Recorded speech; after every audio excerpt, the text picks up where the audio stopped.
बोलो गुरुदेव भगवान की जय। प्यारे कृष्ण कन्हैया लाल की जय। सुख सागर 5वां स्कंध 5वां अध्याय। ऋषभ देव जी का अपने बेटों को ज्ञान सिखलाना और संत महात्माओं के लक्षण कहना। ऋषभ देव जी ने कहा, हे बेटो, जिन संतों व महात्माओं की संगति व सेवा करने से मोक्ष का द्वार खुल जाता है, उनके लक्षण सुनो। उनका मन सदा एक सा रहता है, किसी के दुर्वचन कहने से उनको क्रोध नहीं होता, भीतर व बाहर समान रहता है, हृदय में कपट नहीं होता, हृदय में कपट नहीं होता। वे हरि भक्तों से अधिक प्रीति रखते हैं। रात्रि दिन हरि कथा कहने सुनने पर भी उनको उससे संतोष नहीं होता, आलस्य नहीं आता। अपने घर व परिवार में अतिथि के समान रहकर केवल अपना पेट भरने व अर्थ निकालने से प्रयोजन रखते हैं। लाभ व हानि होने से कुछ हर्ष व चिंता नहीं करते। अतिथि का ये एक लक्षण यह है कि जिस तरह कोई परदेशी कंगाल दूसरे ग्राम या नगर में पहुंचे और एक दिन किसी के घर भोजन करके दूसरे रोज वहां से चला जाए, तो भोजन देने वाले से उसे कुछ मोह उत्पन्न नहीं होता। दूसरा लक्षण अतिथि का सुनो। जैसे पक्षी किसी मकान में घोंसला बनाकर रहते हैं, वहां दाना पानी खाते पीते हैं, पर उस घर के गिरने का इन्हें कुछ सोच नहीं होता। तीसरा लक्षण अतिथि का यह है कि जिस तरह खीरे का फल ऊपर से एक होकर उसके भीतर 3-4 फांक अलग अलग रहती हैं, उसी तरह ज्ञानवान गृहस्थ भी प्रकट में स्त्री व पुत्र का मोह रखकर अंतःकरण से उनको अपना शत्रु जानता है। ऐसे विरक्त गृहस्थों को भी, जो किसी जीव को दुख नहीं देता, साधु व महात्मा समझना चाहिए। जो तुम ब्राह्मणों को बहुत उत्तम जानकर दयापूर्वक प्रजा का पालन करो, इस तरह का ज्ञान रखने वाला यमदूतों की फांसी में नहीं पड़ता। ऋषभ देव जी ने अपने बेटों को यह उपदेश देकर कुछ दिनों के उपरांत विचारा कि अंत समय यह राज्य व परिवार मेरे साथ न जाएगा, सब मेरा संग छोड़ देंगे, इसलिए पहले से इनका साथ छोड़ देना उत्तम है। ऐसा विचार कर भरत नामक अपने बड़े बेटे को राजगद्दी पर बैठा दिया और आप विरक्त होकर जड़ भरत का रूप बना लिया। जड़ भरत पहाड़ पर जाकर परमेश्वर का तप व भजन करने लगे। जड़ भरत के यह लक्षण है कि मल मूत्र करने पर भी स्नान आदि का कुछ नियम न रखे, भोजन व वस्त्र का उद्योग छोड़ दे। कदाचित कोई भोजन खिला दे तो खा ले, नहीं तो निश्चिंत बैठा रहे, अपने कपड़े तक की सुधि न रखे। सो ऋषभ देव जी ने स्नान व पूजा आदि सब छोड़ दिया। उस पर भी उनका रूप देखकर देव कन्याएं मोहित हो जाती थी। 40 कोस तक उनके मलमूत्र की सुगंधी पहुंचती थी।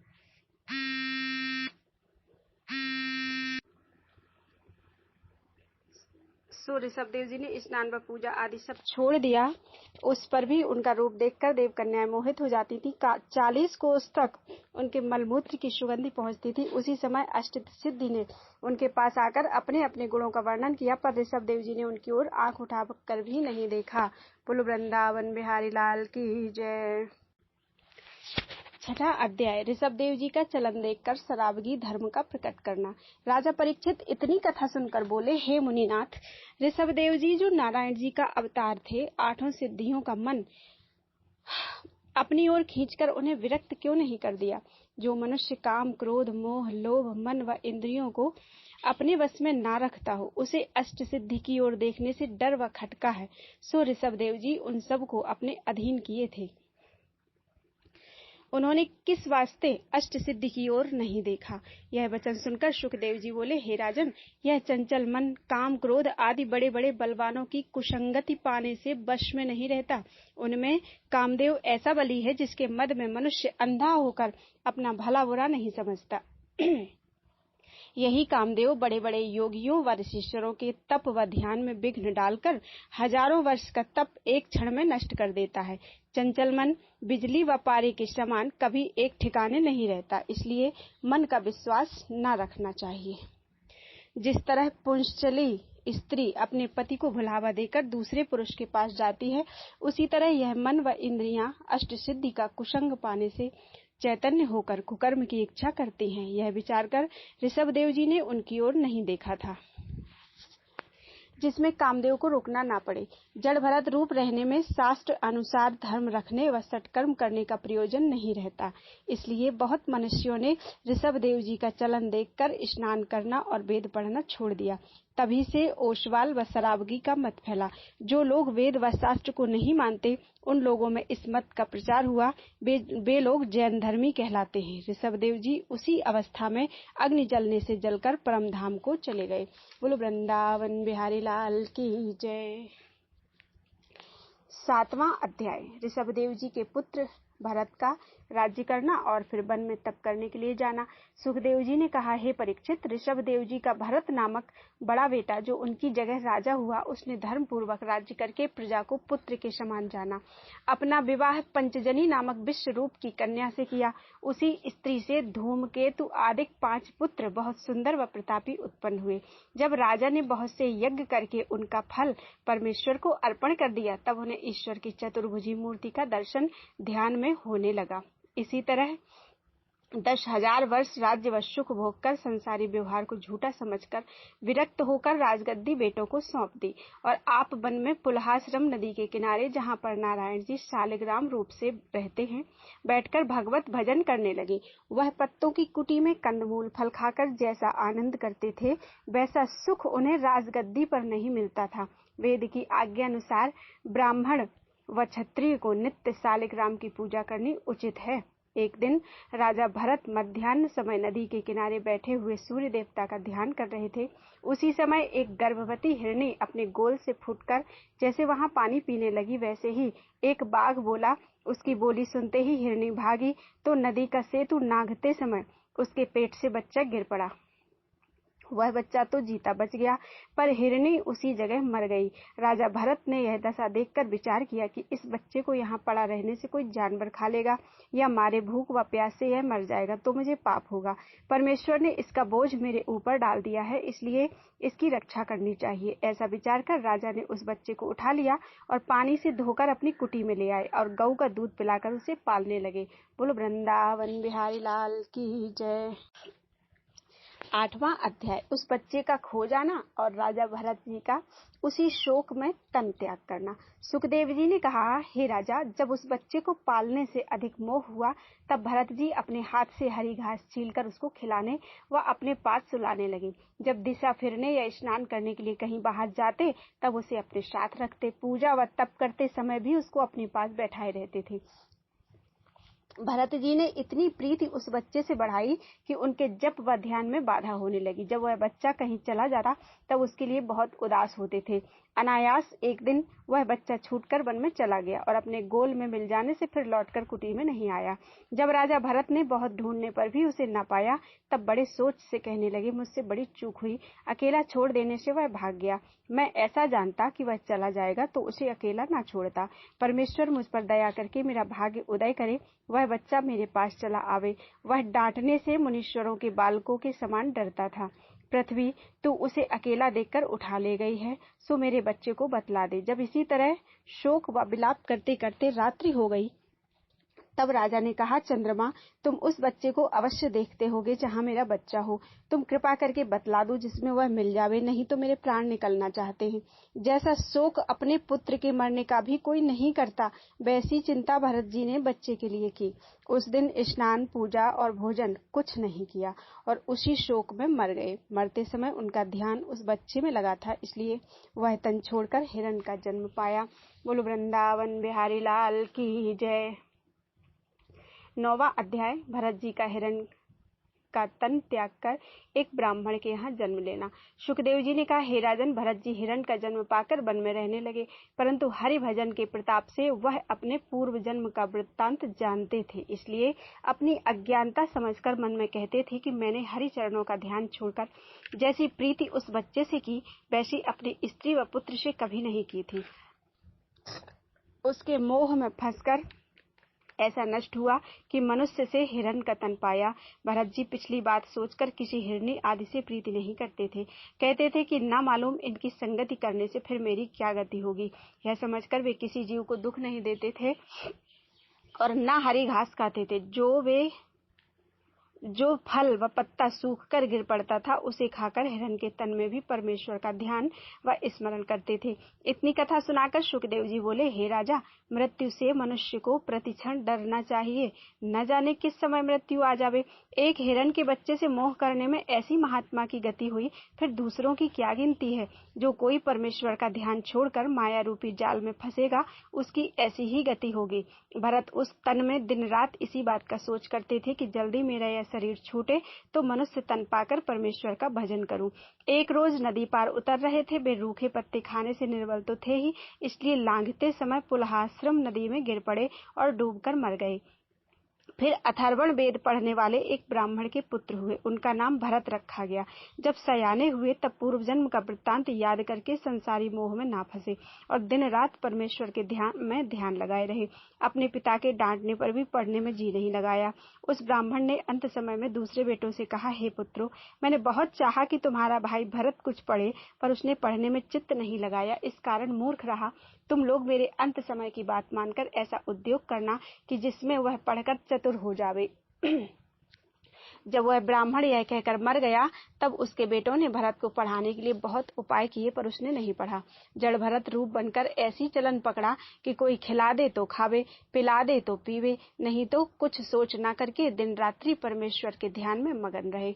भरत के भाइयों ने यह हाल देखकर उससे अपना मन मोटा कर लिया, पर भोजन उसको दे दिया करते थे। जब उन्होंने देखा कि यह घर गृहस्थी का कोई काम नहीं करता, वृथा खाता है, तब उसे अपना खेत अंगोरने के लिए बैठाकर कहा कि तुम देखा करो जिसमें इस खेत का अनाज कोई न ले जावे, पशु पक्षी भी खाने न पावे। जड़ भरत ने उसकी कुछ रखवारी न की, वहां आनंद पूर्वक बैठकर परमेश्वर का स्मरण व ध्यान करने लगे।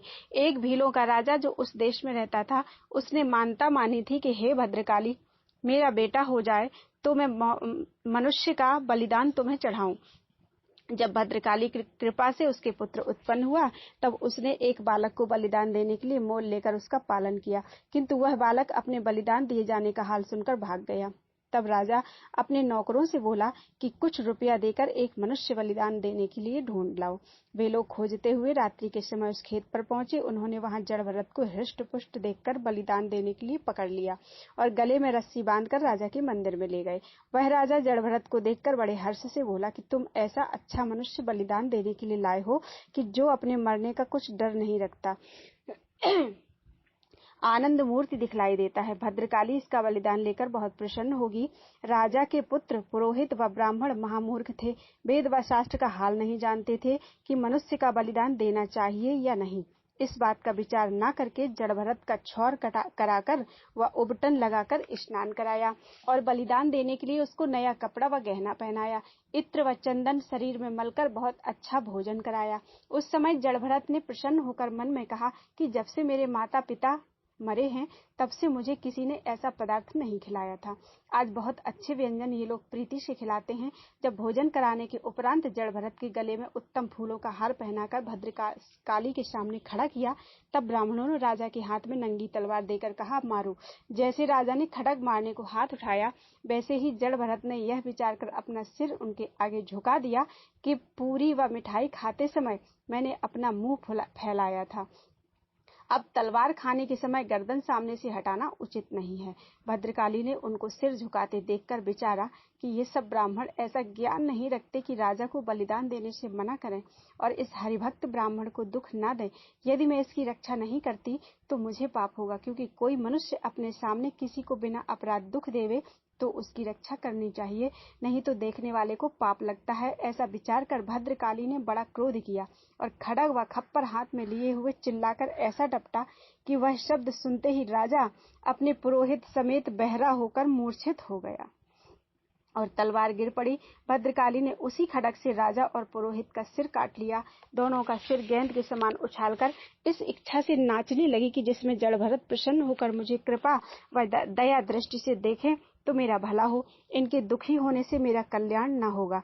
जब भद्रकाली के नृत्य करने पर भी वे उसी तरह माथा झुकाए खड़े रहे, तब भद्रकाली ने स्तुति करके उनसे कहा, हे ब्रह्मदेव, आप कृपा करके मेरा अपराध क्षमा करें, क्योंकि जब किसी भक्त व सेवक का दूसरे का अपराध क्योंकि जब किसी का भक्त व सेवक दूसरे का अपराध करता है तो उसके मालिक का नाम धरा जाता है। सो आप ऐसा विचार ना करें कि यह राजा भद्रकाली का भक्त था। यह तो मेरा बड़ा शत्रु है, जिसने आप जैसे महात्मा को दुख देना चाहा और राज्य व धन के मद में अंधा होकर तुम्हें नहीं पहचाना। जड़भरत ने यह वचन सुनते ही मुस्कुराकर कहा कि आत्मा का कभी नाश नहीं होता, इसलिए अपना सिर कटने से मैं नहीं डरता, पर तेरा भक्त इस पाप के बदले नरक भोग करेगा, इस बात का सोच मुझे है।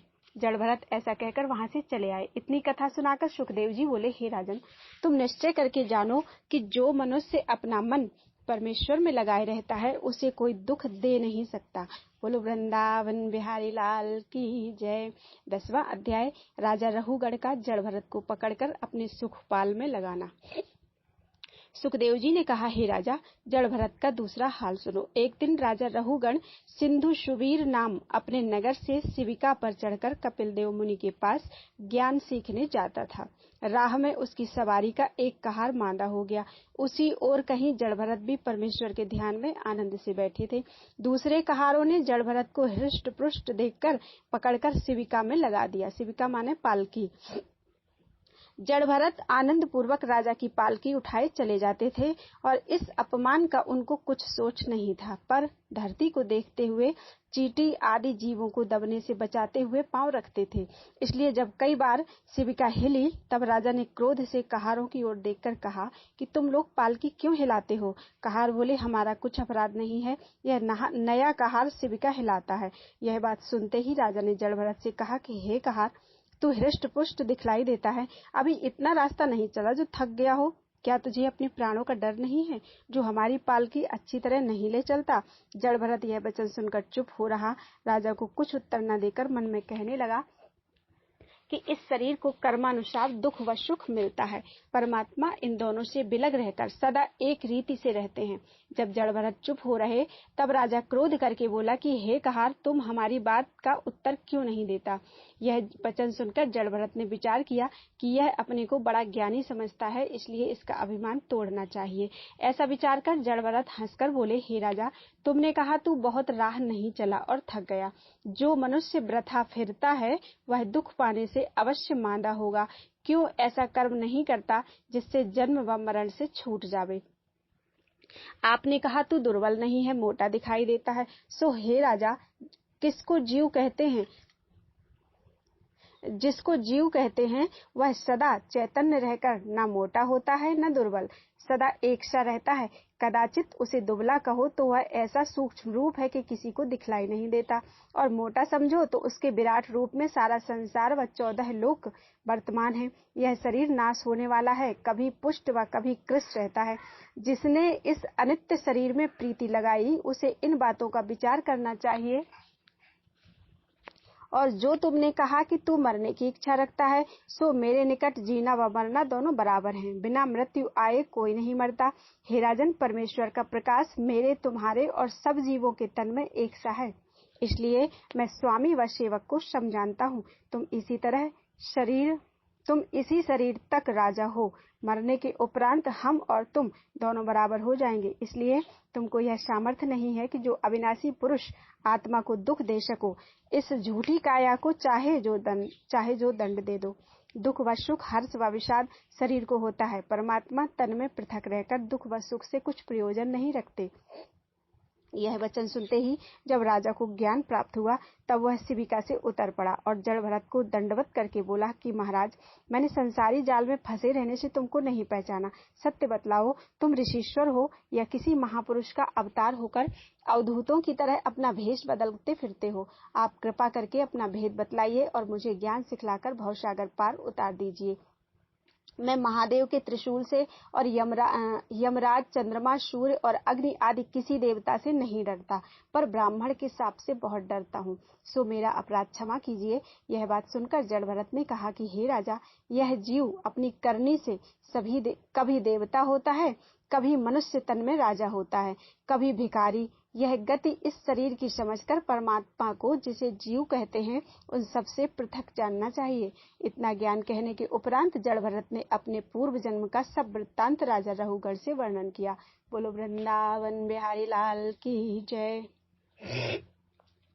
11वां अध्याय। जड़ भरत का राजा रहुगढ़ को ज्ञान का उपदेश करना।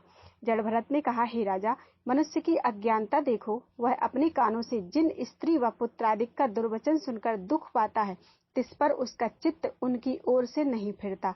झूठ सत्य बोलकर किसी प्रकार से 10 रुपया कमाकर उन्हीं लोगों का पालन करता है। 6 चोर व ठग 8 पहर मनुष्य के साथ रहकर इस तरह उसके शुभ कर्मों को चुरा लेते हैं, जिस तरह राह में चोर व ठग धनपात्र के साथ लगकर अवसर पाकर उसे लूट लेते हैं। चूहा घर में रहने से खाने पीने पर भी वस्त्रादिक काट डालते हैं। जिसके घर में चूहा ना हो, उसकी वस्तु नष्ट नहीं होती। उन 6 में एक चोर मन को समझो, जिसके चलायमान होने से मनुष्य को कुकर्म करके नष्ट होता है। दूसरे 5 चोर व ठग काम, क्रोध, लोभ, मोह व इंद्रियां हैं, जिनके अधीन रहकर अशुभ कर्म करने से मनुष्य का धर्म क्षीण हो जाता है। इसलिए मनुष्य को चाहिए कि इन 6 चोरों व ठगों को अपने अधीन रखे, उनके वश में ना होवे। जब जड़ भरत ने यह बात रहुगढ़ से कही, तब राजा ने फिर उन्हें दंडवत किया। बोलो वृंदावन बिहारी लाल की जय। 12वां अध्याय। राजा रहुगढ़ का मनुष्य तन की स्तुति करना। राजा रहुगढ़ ने जड़ भरत से इतना ज्ञान सुनकर विनय किया, महाराज, मनुष्य योनि से दूसरा चोला उत्तम नहीं होता। जिससे तुम्हारे ऐसे महात्मा व ज्ञानी का मुझे दर्शन मिला। मनुष्य का जन्म देवताओं से भी अच्छा समझना चाहिए। कदाचित देवता परमेश्वर का तप करें तो मुक्ति के सिवा दूसरा मनोरथ उनको नहीं मिलता। भरत खंड का मनुष्य जिस अर्थ के वास्ते हरिभजन करे, वही फल उसको प्राप्त होता है। इसलिए मैं मनुष्य तन को देवताओं से उत्तम जानकर दंडवत करता हूँ। जड़ भरत यह वचन सुनकर बोले, हे राजा, जो बातें मैंने तुझसे कहा उसका अर्थ तूने समझा या नहीं? राजा बोला कि महाराज, मैं संसारी जीव अति मूर्ख अज्ञान हूँ, इसलिए यह ज्ञान अच्छी तरह नहीं समझा। आप दया करके विस्तार पूर्वक कहिए, तब मैं समझ सकता हूँ। यह वचन सुनते ही जड़ भरत हंसकर बोले, हे राजन, यह बात कठिन है। ऐसा ज्ञान यज्ञ, पूजा, तप करने, विरक्त होने, वन में रहने, पंचाग्नि तापने, जल में बैठने व दान देने से नहीं प्राप्त होता। यह सब कर्म करने से मनुष्य को इस बात का अहंकार होता है कि मैंने ऐसे शुभ कर्म किए हैं, मेरे बराबर दूसरा कौन होगा। शुभ कर्म करने पर भी अहंकार रखने से वह नष्ट हो जाता है। जब तक अभिमान छोड़कर संत व महात्मा के चरणों की धूल अपने मस्तक पर नहीं लगाता, तब तक यह ज्ञान उसको नहीं मिलता। परमेश्वर की कृपा के बिना संत व महात्मा का दर्शन दुर्लभ है। हे रहुगण, तुम समझते हो कि हम राजा हैं, सो मैं भी पिछले जन्म में भरत नामक 7 द्वीपों का राजा था, पर वहां रहने से अपना भला ना समझकर राजगद्दी छोड़ दिया और वन में नारायण जी की शरण में जाकर हरिभजन करने लगा।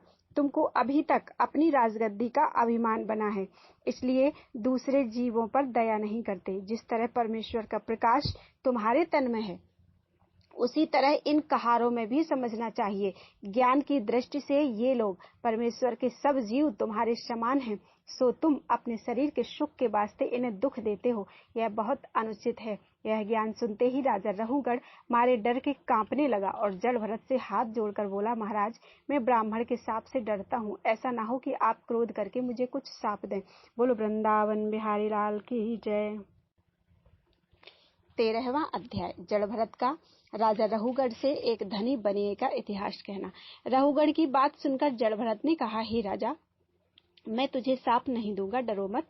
ज्ञानी व महात्मा लोग संसारी सुख स्वप्नवत झूठा समझकर इस शरीर से प्रीति नहीं रखते। परमात्मा काया से इस तरह अलग है जिस तरह वृक्ष पर पक्षी बैठा हो और इस पेड़ के काटने से उसे कुछ दुख नहीं होता। कदाचित पक्षी उस वृक्ष को अपना जानकर रोवे तो उसका शोक करना वृथा है। जो मनुष्य शरीर को अपना समझकर संसारी सुख में मन लगाता है, उसे दुख के सिवा सुख नहीं होता। जब वह विरक्त होकर परमेश्वर के में ध्यान लगाता है, तब उसको सुख मिलता है। परमेश्वर की भक्ति करने से हृदय में ज्ञान का दीपक प्रज्वलित होता है और काम क्रोध का अंधकार उसके अंतःकरण से छूट जाता है। यह ज्ञान सुनते ही राजा रहुगढ़ ने हाथ जोड़कर कहा, महाराज, मैंने आपको पहचाना। आप ब्राह्मण हैं। जिस तरह रोगी का दुख अमृत पीने से छूट जाता है, उसी तरह आप संसारी मनुष्यों को जो माया मोह में फंसकर नष्ट हो रहे हैं, अपना दर्शन देकर कृतार्थ करते हैं। सो मुझे भी अपना दास समझकर आपने दर्शन दिया। यह बात सुनकर जड़भरत बोले, हे राजन, मैं एक इतिहास कहता हूँ, तू उसके सुनने से भवसागर पार उतर जाएगा।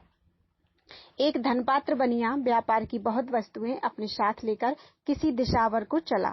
उसने कृपणता से माल की रक्षा करने के लिए अपने साथ कोई चाकर नहीं रखा, इसलिए 6 चोर उसके संग हो लिए। उन चोरों के और भी सहायक उनके पीछे पीछे चले। ओम हरि। थोड़ी दूर नगर से बाहर जाकर वह बनिया राह भूलकर ऐसे वन में पहुंचा जहां कोसों तक बस्ती नहीं थी।